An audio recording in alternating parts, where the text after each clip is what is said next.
So hello students. तो आज हम करेंगे हरियाणा जीके का मोस्ट इम्पॉर्टेंट टॉपिक राज्य में राष्ट्रीय उद्यान। तो राष्ट्रीय उद्यान से ज़रूर क्वेश्चंस आते हैं, एमसीक्यूज़ बनते हैं, प्रीवियस ईयर क्वेश्चंस भी आए हुए हैं। अगर आप क्वेश्चन पेपर उठा के देखोगे तो आपको पता चलेगा कि सीटी के पेपर में बहुत इंपॉर्टेंट है। इसमें कुछ इंपॉर्टेंट भी बताया गया है और कुछ अनइम्पॉर्टेंट भी है जो हम आगे डिस्कस करेंगे। सबसे पहले हम बात करते हैं सुल्तानपुर राष्ट्रीय उद्यान की। इसका नाम तो आपने ज़रूर सुना होगा। इसमें बताया गया है कि ये राष्ट्रीय उद्यान हरियाणा के गुरुग्राम जिले के सुल्तानपुर में अवस्थित है। सबसे पहली बात, जो सुल्तानपुर राष्ट्रीय उद्यान है सबसे पहला राष्ट्रीय उद्यान है, तो ये है गुरुग्राम में। इसकी एक ट्रिक है याद करने की। जो गुरुग्राम है, गुरु हमारे पहले नंबर पे आते हैं क्योंकि वो हमें पढ़ाने के लिए बहुत कुछ करते हैं। तो पहले नंबर पे जब गुरु आते हैं तो सबसे पहला जो राष्ट्रीय उद्यान होएगा वो कहाँ बनेगा? गुरुग्राम में ही बनेगा। तो इसकी ट्रिक है। और यह पहला पक्षी अभयारण्य था जिसे वर्ष 1989 में राष्ट्रीय पार्क बनाया गया। इसकी भी एक ट्रिक है, 1989। देखो 1989 मतलब कि उनको आस है,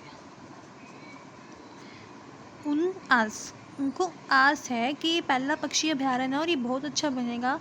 तो ये 1989 में बनाया गया पहला राष्ट्रीय पार्क, ताकि क्या हो कि उनकी जो आशा है, उनकी जो आस है, उस पर पानी ना फिरे। तो यह उद्यान प्रवासी पक्षियों के लिए प्रसिद्ध है। यहाँ शीत ऋतु में प्रतिवर्ष सैकड़ों पक्षी प्रवास करते हैं, जिसमें साइबेरियन सारस प्रमुख है। इसका क्षेत्रफल कितना है? 142.92 हेक्टेयर। सुल्तानपुर पक्षी विहार की स्थापना वर्ष 1971 में की गई थी। उसके बाद वर्ष 1972 में सुल्तानपुर को जलीय पक्षी हेतु आरक्षक क्षेत्र घोषित किया गया। वैसे इसमें बहुत कुछ दे रखा है, बट आप इम्पोर्टेंट कर लेना कि यह पहला पक्षी उद्यान है, राष्ट्रीय उद्यान है, और ये कहाँ पर है? गुरुग्राम में। सबसे पहले गुरु आता है, गुरु का स्थान होता है हमारे जीवन में सबसे पहले इसकी स्थापना गुरुग्राम में की गई थी 1989 में, क्योंकि ये पहला राष्ट्रीय उद्यान था। तो उनको हमसे बहुत आस थी, तो उनकी आस पे खरा उतरने के लिए इसकी स्थापना 1989 में की गई। उसके बाद यह उद्यान प्रवासी पक्षियों के लिए बहुत ज़्यादा प्रसिद्ध है। यहाँ शीत ऋतु में परिवर्तित सैकड़ों पक्षी प्रवास करते हैं। उसके बाद इसका जो क्षेत्रफल है वो 142.92 हेक्टेयर है। उसके बाद सुल्तानपुर पक्षी विहार हरियाणा का सर्वप्रथम इको पार्क है। तो बस सुल्तानपुर राष्ट्रीय उद्यान से यही क्वेश्चंस बनेंगे और ये हमारा क्लियर है। आगे चलें।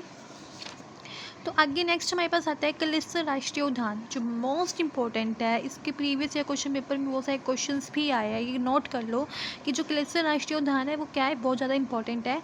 यह राष्ट्रीय उद्यान हरियाणा के यमुनानगर में अवस्थित है। अब जो पहला था वो था सुल्तानपुर, जो पहले स्थान पे गुरु आती है तो गुरुग्राम में था। अब ये यमुनानगर में अवस्थित है। इसकी कोई ट्रिक तो नहीं है, बट ये ईजी है कि कलेसर राष्ट्रीय उद्यान कहाँ पर है? यमुनानगर में। यह उद्यान लाल जंगली मुर्गों के लिए प्रसिद्ध है। इस उद्यान में क्या होता है कि यहाँ पे लाल जंगली मुर्गे पाए जाते हैं, इसके लिए प्रसिद्ध भी है। दिसंबर 2003 में इसे राष्ट्रीय पार्क घोषित किया गया था। इसका क्षेत्रफल कितना है? आप क्षेत्रफल थोड़ा सा याद कर लो कि जैसे इसका 4682.32 हेक्टेयर है। ये पूछा जा सकता है कि जैसे कलेसर का कितना क्षेत्रफल है, या फिर सुल्तानपुर का कितना वो है क्षेत्रफल है। सुल्तानपुर का क्षेत्रफल कितना था? 142.52 हेक्टेयर। इसका कितना है? 4682.32 हेक्टेयर। तो ये छोटी छोटी बातें हैं जो याद रखने की है। बस इसमें हमें और क्या याद रखना है कि ये उद्यान कहाँ पर है? यमुनानगर में है, और जो वो कलेसर यमुनानगर में है, और जो सुल्तानपुर था वो गुरुग्राम में था। उसके बाद राज्य में वन्यजीव अभयारण्य। अब हम बात करते हैं वन्यजीव अभयारण्य की। तो ये उद्यान भी है कलेसर, लेकिन कलेसर एक वन्यजीव अभयारण्य भी है। हरियाणा के यमुनानगर जिले में अवस्थित यह अभयारण्य पर्यटकों के आकर्षण का केंद्र है। ये बहुत इंपॉर्टेंट इसलिए मैंने कहा था क्योंकि इससे क्या था, आगे से राज्य में वन्यजीव अभयारण्य बना दिया गया था। उसके बाद यह 111.570 एकड़ भूमि पर विस्तृत है। यहाँ क्या क्या होता है? सांबर, चीतल, भौंकने वाले हिरन। जो ये भौंकने वाले हिरन है ना, बहुत इंपॉर्टेंट है। पहले पूछा जा चुका है कि भौंकने वाले हिरन का स्थान कहाँ पर है या किससे जाना जाता है। तो ये कहाँ पे मिलेगा हमें? कलेसर वन्यजीव अभयारण्य। नीलगाय आदि निवास करते हैं। उसके बाद आता है वीर शिकारगढ़ वन्यजीव अभयारण्य। ये इतना इंपॉर्टेंट नहीं है, जैसे कलेसर तो इंपॉर्टेंट है, बट फिर भी हम सिलेबस में या तो कर लेते हैं। यह अभयारण्य हरियाणा के पंचकुला जिले में स्थित है। वीर शिकारगढ़ कहाँ पर? पंचकुला में। इसे वर्ष 1975 में अभयारण्य बनाया गया। यह 766.30 हेक्टेयर क्षेत्र में विस्तृत है। यहाँ सांबर, चीतल, नीलगाय आदि निवास करते हैं। देखो क्या थे? भौंकने वाले हिरन कहाँ पे थे? कलेसर में थे। लेकिन जो ये है ना नीलगाय, वहाँ पर भी थे, लेकिन ये कहाँ पर है? वीर शिकारगढ़ में भी मिलते हैं। ये इसके नाम से क्या है? प्रसिद्ध है। यहाँ अभयारण्य वन संपत्ति और जंतुओं की विविधता के लिए प्रसिद्ध है। उसके बाद आता है हमारे पास एक छिलछिला वन्यजीव अभयारण्य। ये भी इम्पोर्टेंट है, इसे भी थोड़ा ध्यान से देखना। यह वन्यजीव अभयारण्य हरियाणा के कुरुक्षेत्र में जो छिलछिला है, देखो इसकी भी एक ट्रिक बताती हूँ। जैसे कि महाभारत हुआ था, महाभारत का युद्ध हमारा क्या हुआ था, कुरुक्षेत्र में हुआ था। तो वहाँ पर क्या हुआ था, युद्ध हुआ तो रक्त तो बहेगा, रक्त के जो छींटे थे, जो छिलछिला, जो उनके छींटे उड़े थे, वो पूरे कुरुक्षेत्र में फैल गए थे। तो इसी से हम याद कर सकते हैं कि छिलछिला वन्यजीव अभयारण्य कहाँ पर है, कुरुक्षेत्र में है, जो 29 हेक्टेयर में विस्तृत है। यह राज्य का सबसे छोटा अभयारण्य है। और क्या याद रखना है कि छिलछिला वन्यजीव अभयारण्य कहाँ पर है, कुरुक्षेत्र में है, और यह राज्य का सबसे छोटा अभयारण्य है। यह अभयारण्य शीतकालीन पक्षियों को आकर्षित करता है। किसको? शीतकालीन। पर्यावरण की दृष्टि से इसे संवेदनशील क्षेत्र घोषित किया गया है। आगे नाहर वन्यजीव अभयारण्य, ये छोटे छोटे वन्यजीव अभयारण्य हैं, इनके बारे में थोड़ा थोड़ा पढ़ना और ये कंप्लीट हो जाएंगे। वैसे अगर इंपॉर्टेंट की बात करें तो सुल्तानपुर, कलेसर और छिंछिला अभी तक है। नाहर भी थोड़ा सा इंपॉर्टेंट है, बट इनके मुकाबले थोड़ा कम है। तो नाहर में क्या बोला गया है कि यह वन्यजीव अभयारण्य हरियाणा के रेवाड़ी जिले में संरक्षित वन के रूप में अवस्थित है। इसकी स्थापना 23 जनवरी 1987। आपको थोड़ा मुश्किल हो सकता है इनकी स्थापना याद करना, बट अगर आप ध्यान से करोगे तो हो जाएगी, इतना ही मुश्किल नहीं है। यहाँ क्या मिलता है, यहाँ पे सियार, लोमड़ी, काला हिरन के नाम से इसे याद रखना। पर्यावरण की दृष्टि से इस अभयारण्य को जून 2009 में संवेदनशील क्षेत्र घोषित किया गया।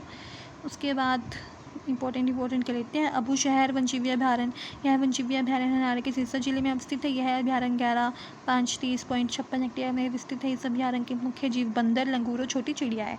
उसके बाद भिंडावास वन्यजीव अभयारण्य, यह अभयारण्य हरियाणा के झज्जर जिले में अवस्थित है। इसका क्षेत्रफल 1,074 एकड़ है। यह अभयारण्य अपनी सुंदर किंगासर आदि के लिए प्रसिद्ध है, सुंदर झील के लिए प्रसिद्ध है। यहाँ पक्षियों की लगभग 250 प्रजातियाँ पाई जाती हैं।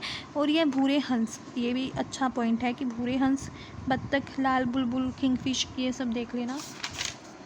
देन एक तो ही रह गई हमारे इसके बाद सिर्फ, ये सब राज्य की जो है ना वन्यजीव अभयारण्य की बात हो रही है, राष्ट्रीय वन्यजीव अभयारण्य की बात नहीं हो रही। तो राज्य में एक है खप्परवास वन्यजीव अभयारण्य। यह वन्यजीव अभयारण्य प्रवासी पक्षियों के विभिन्न प्रकारों के लिए प्रसिद्ध है। यह झज्जर जिले में भीड़ावास वन्यजीव से मात्र 1.5 किलोमीटर की दूरी पर अवस्थित है। पर्यावरण एवं प्रदूषण के दृष्टिकोण से यह संवेदनशील क्षेत्र के तहत आता है। यह अभयारण्य 204.36 एकड़ में विस्तृत है। वर्ष 1991 में इसे मान्यता प्रदान की गई। तो इसमें अगर आपने देखा हो तो कुछ इंपॉर्टेंट नहीं आया कि किसके लिए मशहूर है वगैरह, प्रसिद्ध है, नहीं। इसमें सिर्फ ये बताया गया ना, इसकी स्थापना बताई गई। इसमें सिर्फ ये बताया गया कि कितने एकड़ में विस्तृत है, इसे कब मान्यता प्राप्त हुई थी, तो 1991 में इसे मान्यता प्राप्त हुई थी। और ये झज्जर जिले के भीड़ावास वन्यजीव से मात्र 1.5 किलोमीटर की दूरी पर अवस्थित है। एक लास्ट है गया हमारा खोल ही रतान वन्यजीव अभयारण्य। तो यह वन्यजीव अभयारण्य शिवालिक की पहाड़ियों में पंचकुला जिले में, शिवालिक की पहाड़ियाँ सुनी होगी आपने, पंचकुला जिले में है। वीर शिकार अभयारण्य के समीप अवस्थित है। इसकी स्थापना 10 दिसंबर 2004 को की गई थी। यहाँ चित्तल, धब्बेदार हिरन इंपॉर्टेंट टॉपिक है। अगर पूछा जाए कि धब्बेदार हिरन कहाँ है, तो ये खेल ही रतान वन्यजीव अभयारण्य से संबंधित है। जंगली बिल्ली, भारतीय लोमड़ी, जंगली बंदर पाए जाते हैं। इसे पर्यावरण संवेदनशील क्षेत्र घोषित किया गया। तो हमने टोटल कितने करे, 1 2 3 4 5 6 7 8 9, तो हमने 10 पक्षी वन्यजीव अभयारण्य की है, तब राष्ट्रीय वन्यजीव उद्यान, या फिर वो क्या करा है हमने, राज्य में वन्यजीव अभयारण्य। तो आज की वीडियो बस इतनी ही। इसमें आपको आई होप समझ आया होगा, और अगर कुछ नहीं समझ आया तो प्लीज़ कमेंट करिए, मैं हर कमेंट का आंसर दूंगी। Thank you for watching, bye bye.